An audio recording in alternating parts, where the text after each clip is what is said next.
Hello दोस्तों आज के वीडियो में हम लोग पॉलन ग्रेन की संरचना के बारे में अध्ययन करेंगे। तो सबसे पहले हम लोग बात करते हैं कि पॉलन ग्रेन होता क्या है। आपने पिछले वीडियो में देखा होगा कि पुष्प का जो मेल रिप्रोडक्टिव पार्ट होता है, मेल रिप्रोडक्टिव पार्ट को एंड्रोसियम कहा जाता है और जो एंड्रोसियम होता है, एंड्रोसियम की इकाई को स्टेमेन कहा जाता है। और दोस्तों अगर हम एक स्टेमेन की संरचना को देखें तो स्टेमेन के दो हिस्से होते हैं। और जैसे कि अगर जो है एक स्टेमेन देखें तो इस प्रकार से स्टेमेन का जो ऊपरी हिस्सा होता है और एक इसके निचला पोर्शन होता है। यह जो ऊपरी हिस्सा होता है इसको कहा जाता है एंथर बोला जाता है और स्टेमेन का जो निचला पोर्शन होता है इसको फिलामेंट कहा जाता है। इस प्रकार से एक जो स्टेमेन है और एक स्टेमेन एंड्रोसियम की इकाई है। इसके दो भाग हो गए, ऊपरी भाग को एंथर कहा गया या इसको परागकोश कहा गया और इसके निचले जो हिस्से को फिलामेंट कहा गया।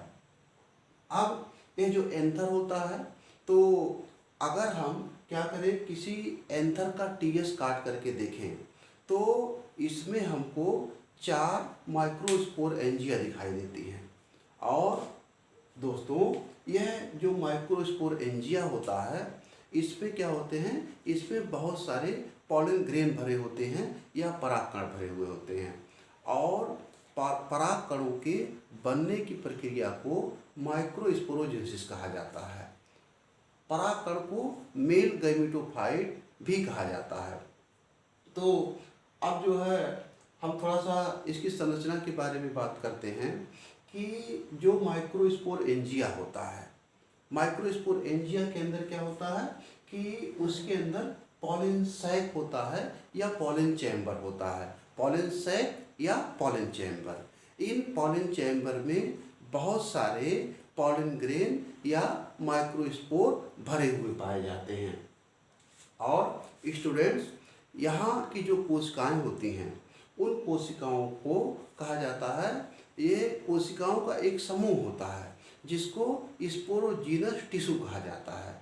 यह जो स्पोरोजीनस टिश्यू होती हैं यह क्या करती हैं कि इनकी कोशिकाएं माइक्रोस्पोर मदर सेल के रूप में कार्य करती हैं।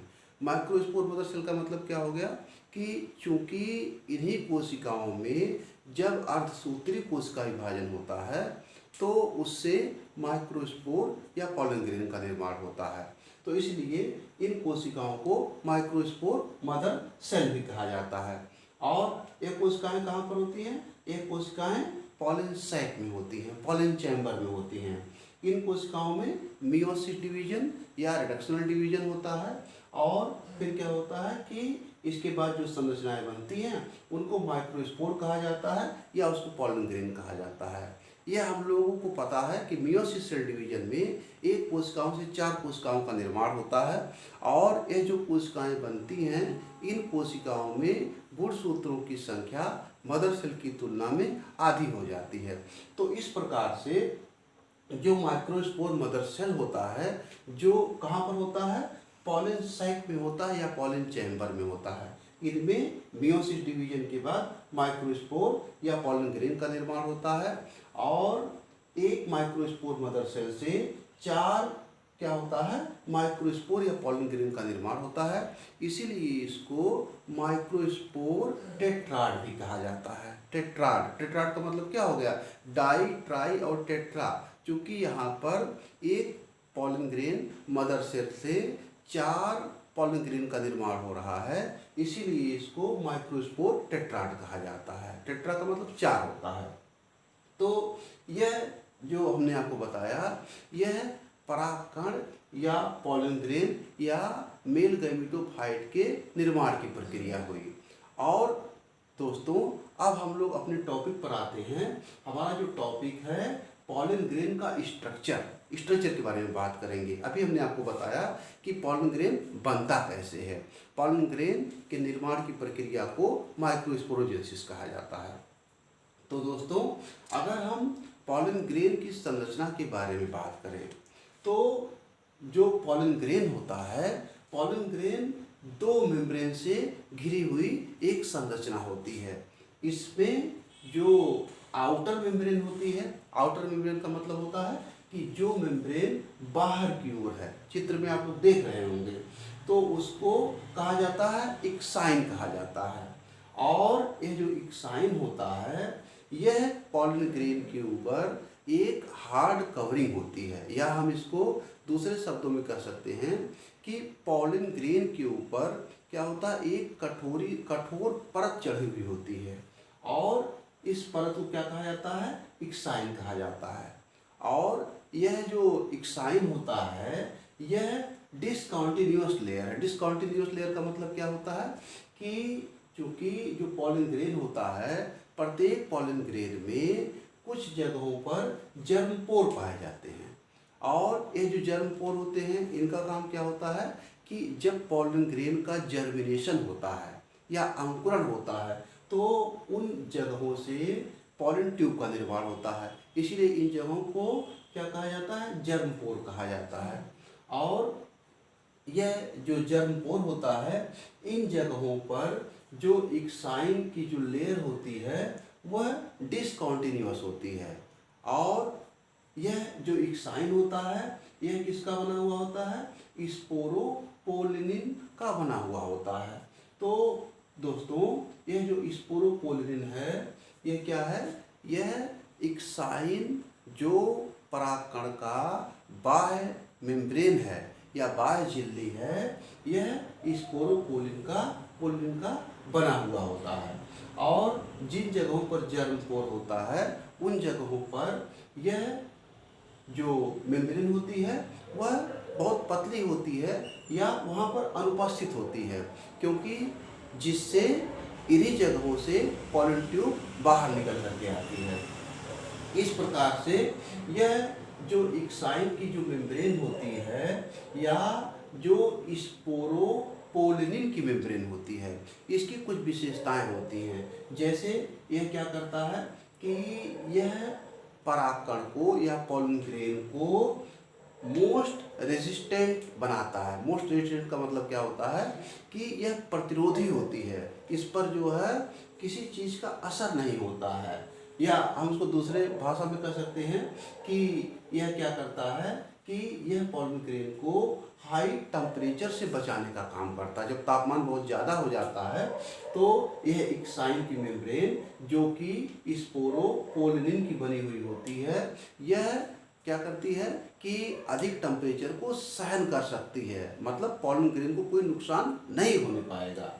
और क्या इसकी विशेषता होती है कि कोई भी एंजाइम इसको क्या कर सकता है कि इसको तोड़ नहीं सकता है, इसको डिग्रेड नहीं कर सकता है, इसको नष्ट नहीं कर सकता है।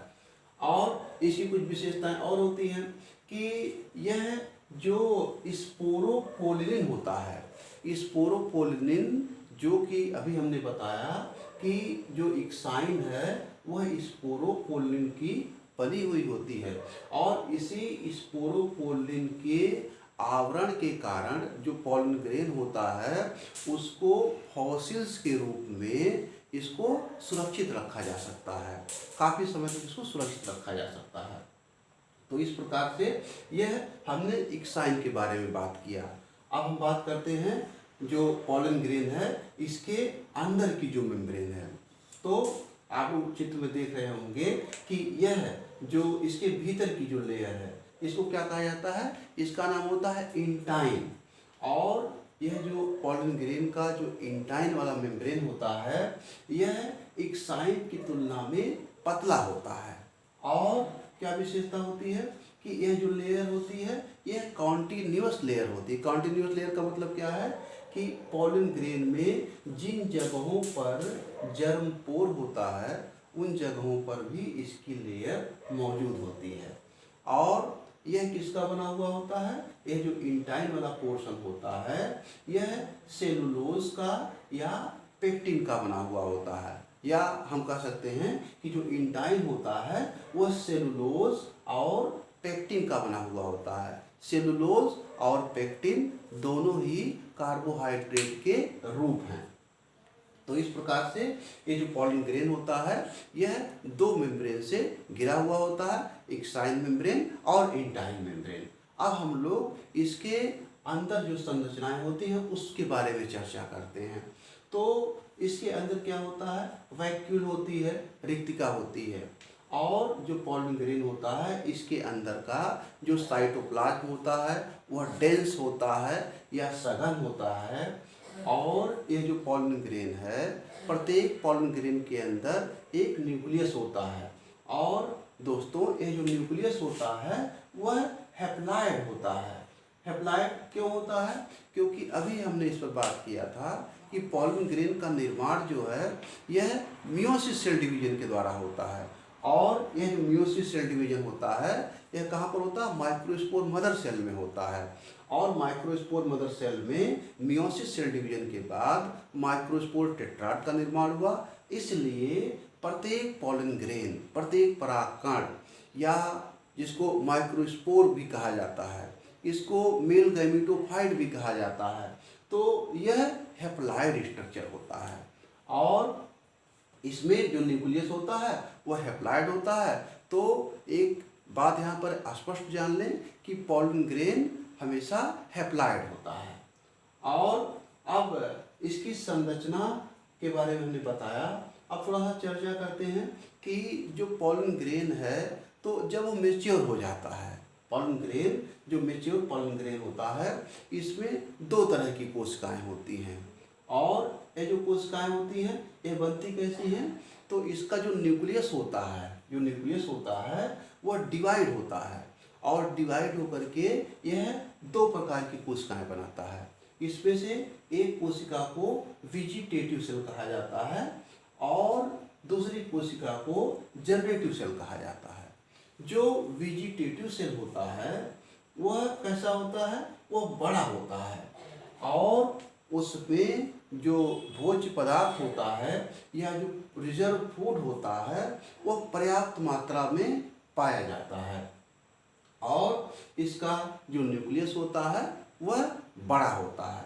तो इस प्रकार से वेजिटेटिव सेल की ये विशेषताएं हो गई कि वेजिटेटिव सेल बड़े आकार का होगा, इसके अंदर जो पोषक पदार्थ होंगे उनकी मात्रा अधिक होगी, और क्या होगा कि इसका जो न्यूक्लियस होगा, जो केंद्रक होगा वह लार्ज होगा या बड़ा होगा। और जो मेच्योर पॉलन ग्रेन है इसकी जो दूसरी कोशिकाएं हैं, जो दूसरी कोशिका होती है उसको जनरेटिव सेल कहा जाता है, और यह जो जनरेटिव सेल होती है यह वेजिटेटिव सेल की तुलना में छोटी होती है, और इसका जो साइटोप्लाज्म होता है वह डेंस होता है या सघन होता है। डेंस का मतलब कि गाढ़ा होता है, सघन होता है, और इसमें क्या होता है, इसमें भी एक न्यूक्लियस पाया जाता है। तो इस प्रकार से जो मेच्योर पॉलन ग्रेन है इसमें दो कोशिकाएं हुई, वेजिटेटिव सेल और जनरेटिव सेल।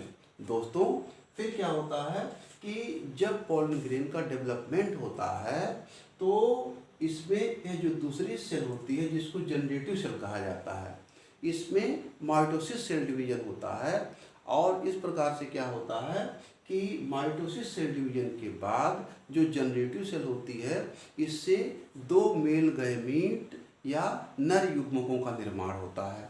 तो इस प्रकार से एक जो मेच्योर पॉलन ग्रेन है, मेच्योर पॉलन ग्रेन में तीन कोशिकाएं होती हैं, एक हो गया वेजिटेटिव सेल और दूसरा क्या हो गया, दो मेल गैमीट हो गया।